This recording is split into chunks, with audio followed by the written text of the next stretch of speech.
Hello friends, good evening everybody. Welcome back to my YouTube channel SST mastermind में आप सभी का स्वागत है। जैसे कि आप जानते हैं कि क्लास 9th का हिस्ट्री है और ऑलरेडी हम इसका जो पार्ट है ये चैप्टर 5 का है और इसका पहले का जो भाग था वो हम पढ़ा चुके हैं। आज हम इस वीडियो में जानेंगे कि इन बदलावों में चरवाहों की ज़िंदगी की किस तरह से प्रभावित किया है। मतलब चरवाहों की ज़िंदगी में प्रभाव क्या क्या प्रभाव पड़ा। इसके पहले भी बहुत सारा बातें जाने चरवाहों के बारे में, चरवाहों के स्थिति में क्या क्या सुधार हुआ, क्या क्या चीज़ चेंजिंग हुई, लेकिन आज जानेंगे प्रभाव। अगर आगे बात करें तो इन चीज़ों की वजह से चरवाहों की गंभीर कमी पैदा होगी। जैसे जैसे ज़्यादा से ज़्यादा चरवाहे सरकारी कब्जे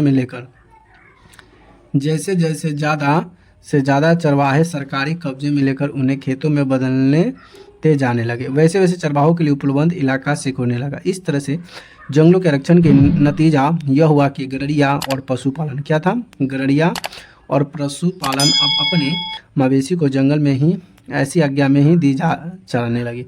अब पहले बहुत दूर दूर तक मवेशी को चराने के लिए जाते थे, अब क्या कर दिया गया, मवेशी को जंगल में अपनी जैसी आज़ादी से नहीं चरा सकते हैं। अब उससे रोक लगा दिया गया कि तुमको अगर इस क्षेत्र में चराना पड़ेगा तो इतना समय मिलेगा, इतना पैसा लगेगा और इतना चराना है, फिर उससे ज़्यादा देर तुम नहीं रह सकते हो। तो इस तरह का आज़ादी भी नहीं रहा।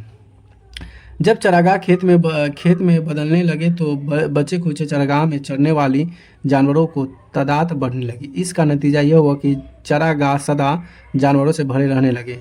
तब तक तो घुमंतू चरवाहे अपने मवेशी को कुछ दिन तक ही इलाकों में चलाते थे, उसके बाद किसी और इलाके में चले जाते थे। अब उसके साथ स्थिति क्या हुआ कि भाई एक टिक बांध दिया गया कि भाई तुम इस जगह पे चराओगे, लेकिन इतने दिन तक ही चराना है, उसके बाद तुमको दिखाई नहीं देना है।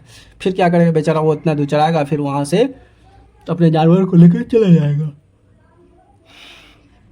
इस अदला बदली की वजह से पिछले चरवाहों भी फिर से हरे भरे हो जाते थे, लेकिन चरवाहों की आवाजाही पर लगी पाबंदियों से चरवाहे बेहतर इस्तेमाल में हो गए। अब उसे पाबंदी लगा दिया गया था जिससे वह बहुत ही परेशान थे।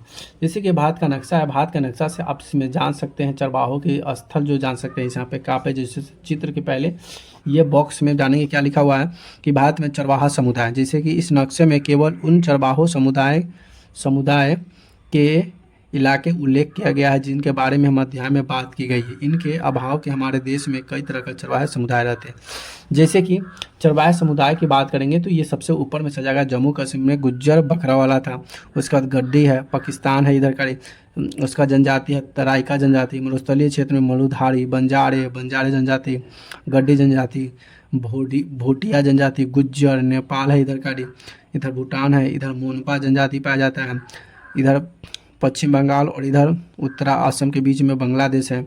और यहाँ पे इसमें जो महाराष्ट्र में बंजारन पाया जाता है, यहाँ पे है धंदर है, कुरमा है, ये सभी जितना है ये सभी जनजाति हैं जो पाए जाते हैं। ठीक है, अगला हम जान लेते हैं। अगला जो है आपका टॉपिक है, ये रहा अगला टॉपिक। कहता है कि इस बेमिसाल इस्तेमाल में चरागाहों के स्तर गिरने लगे थे। जानवर के लिए चारा कम पड़ने लगा था, जानवर ज़्यादा हो गया था, चारा कम हो गया था। ठीक है, फलस्वरूप जानवरों से सेहत और ताकत भी गिरने लगे थे। चारे की कमी जब तक पड़ने वाले अकाल की वजह से कमज़ोर और भूखे जानवर बड़ी संख्या में मरने लगे। इस तरह का स्थिति जो था उत्पन्न शुरू हो गया था। तो चलिए कल हम जानेंगे आपका चरवाहों में बदलती सामना कैसे हुआ। ठीक है, चलिए तो कल हम इस बारे में जानेंगे। तो वीडियो को यहीं तक करते हैं, फिर मिलेंगे आपसे एक नए वीडियो में नए टॉपिक के साथ। तब तक ले वीडियो को लाइक कर दीजिए, चैनल को सब्सक्राइब कर दीजिए, बेल आइकन को दबा दीजिए ताकि हमारे जितने भी नए वीडियो आप तक पहुंचता रहे। तो चलिए फिर कल मिलते हैं, नए वीडियो में मिलते हैं, चरवाहों की बदलती सामना कैसे किया। ठीक है।